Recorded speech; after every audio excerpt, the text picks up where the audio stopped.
I have been sitting on this story for a couple of weeks now. The main reason, I feel like I give Carron Phillips at Deadspin too much attention sometimes. He only has 47 followers on Deadspin. He's a blue check mark on Twitter, but only has around 8,000 followers. He does not have a big platform. I don't want to give him any free publicity. But this dude gives me so much content. I should probably thank him. I really should. I should probably thank Carron Phillips for lacking intelligence, lacking logic.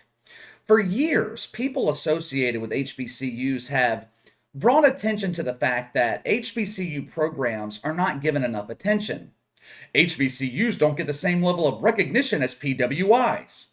Are you wondering what PWIs are? I did. I wondered. I had to look it up. PWIs are primary white institutions, otherwise known as damn near every other college in the country.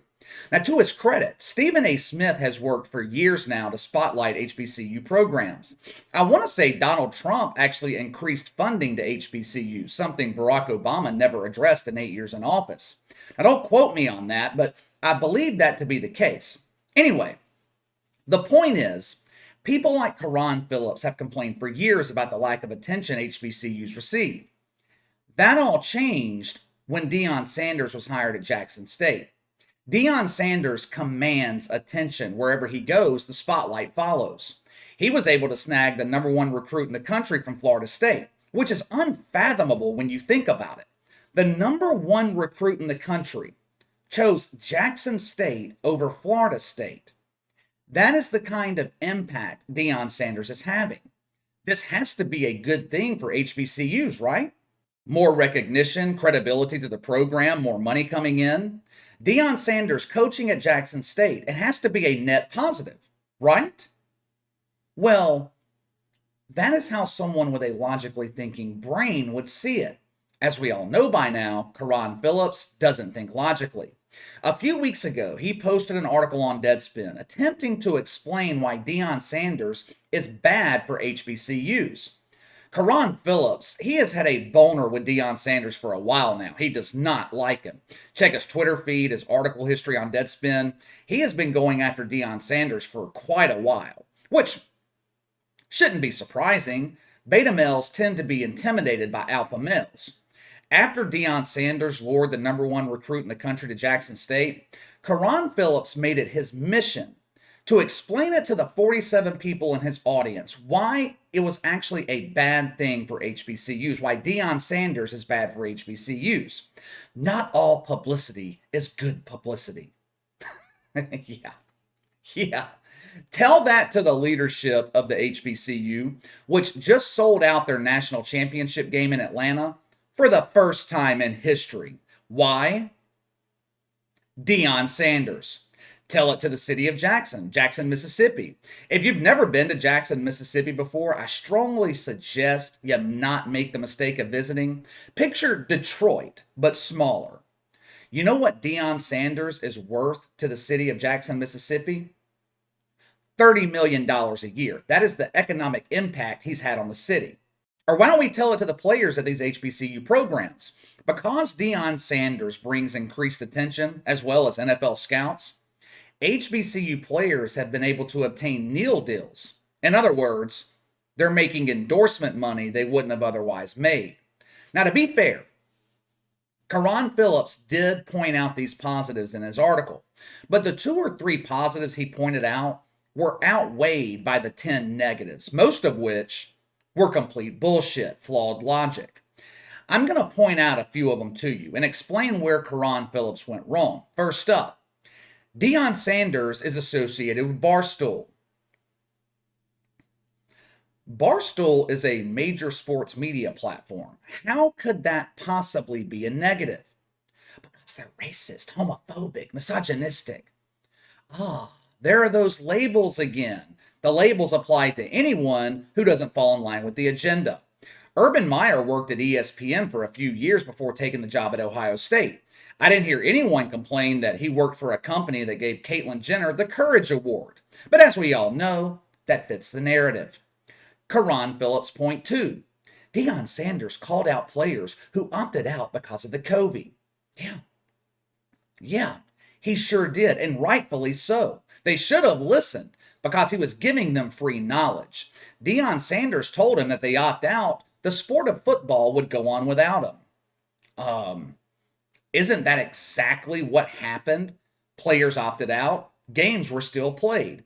He also told them football is a business and to never forget that. Sounds like great advice to me.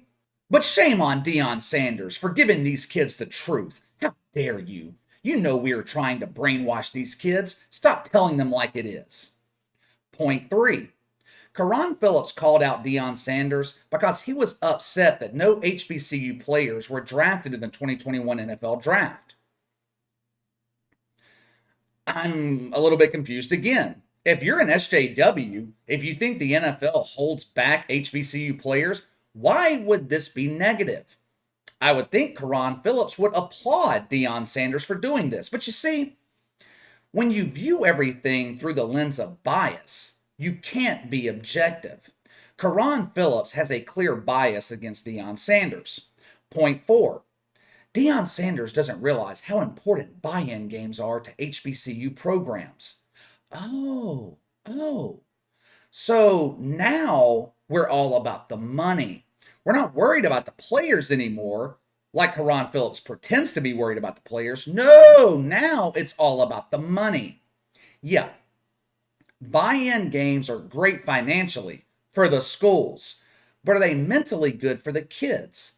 How does it benefit a kid at Jackson State to travel somewhere like Tuscaloosa and get their ass kicked on national television? Carron Phillips claimed that Deion Sanders' ego couldn't handle the ass kicking. Or maybe, just maybe, Deion Sanders is looking out for the well-being of his players. This dude is a made man. His legacy is already established. Getting beaten by Alabama 56-0 does nothing to tarnish the legacy of Deion Sanders, but it sure impacts the mentality of his players. You start the season 3-0 against teams of your caliber. Kids are feeling pretty good about the season. Then you play against a team you have no business playing, and you get demolished. Like Deion Sanders has said in the past, it takes weeks for the players to get over the sting of humiliation. It is not good for them, and it's damn sure not good for fans of college football. Point 5.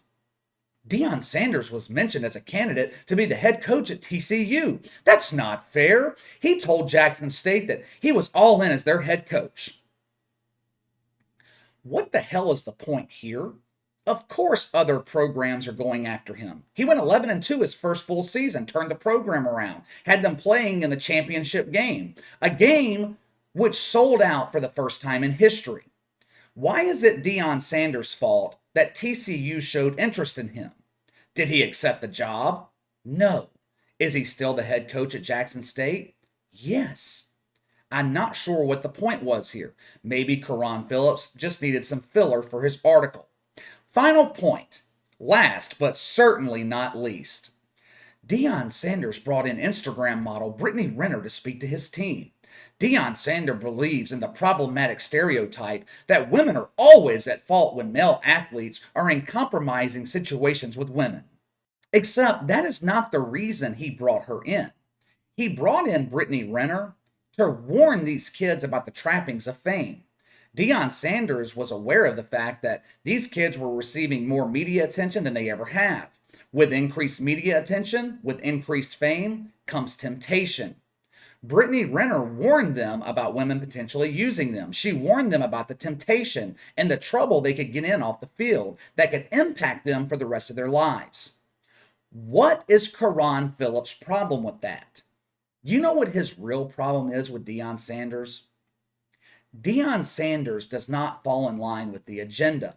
Several times throughout the article, he complained that Deion Sanders banned a black reporter from covering Jackson State.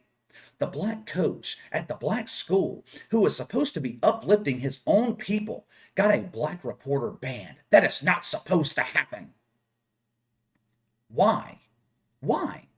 Because the reporter's black? Deion Sanders can't ban a reporter he doesn't like because they share the same skin tone? What kind of sense does that make? He claims Deion Sanders is bad for HBCUs because he is only serving in his best interest. Once a higher profile job comes along, he will abandon Jackson State. Last I checked, TCU was higher profile than Jackson State, and he didn't accept that job if it was offered. There are always going to be positives and negatives with anyone, with any situation. But to say Deion Sanders is bad for HBCUs, then write an entire article failing to prove that point is just asinine. Deion Sanders is uplifting Jackson State, something you think Carron Phillips would support, but he doesn't because he can't get past his own bias. All right, let me know what you guys think. Is Deion Sanders good or bad for HBCUs? Sound off in the comments below. Make sure to like and subscribe. Click the notification bell to receive all notifications from the channel. Best way to contact me is by email at btlkc84@gmail.com, KC_BTL84 on Twitter. I'll see you guys tomorrow.